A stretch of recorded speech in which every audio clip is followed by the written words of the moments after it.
Raghav Chadha Aam Aadmi party యొక్క parliament spokes person ఇతను.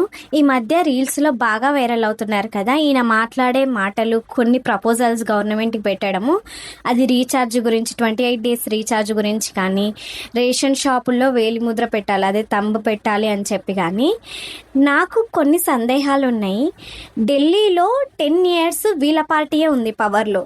మరి అప్పుడు ఇతను ఏం చేస్తున్నారు, ఈ విషయాల గురించి అప్పుడు ఎందుకు మాట్లాడలేకపోయారు?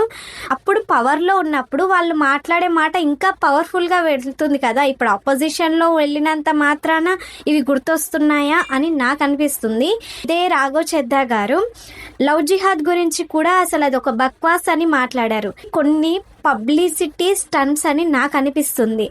ఇన్ని టెలికాం కంపెనీస్ 28 days రీఛార్జ్ తీసుకొచ్చి దాదాపు 10 years అవుతుంది. 10 years నుంచి పబ్లిక్ సఫర్ అవుతూనే ఉన్నారు. ఎందుకు 1 month రీఛార్జ్ ఎందుకు ఇవ్వట్లేదు? నెల అన్నప్పుడు ఒక నెల ఫుల్గా ఇవ్వాలి కదా. అది 30 days వచ్చినా, 29 days వచ్చినా, 31 days వచ్చినా.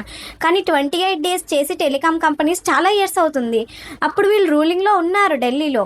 అప్పుడు వీళ్ళ నోటి నుంచి వచ్చి ఇదే క్వశ్చన్ వచ్చినుంటే అప్పుడు చాలా పవర్ ఉంటుండే, ఇంప్లిమెంట్ దాకా వెళ్ళుండొచ్చేమో. కానీ మీరు రూలింగ్ పార్టీలో అధికారంలో ఉన్నప్పుడు ఈ క్వశ్చన్స్ ఎందుకు చేయలేకపోయారు అనేది నా ప్రశ్న.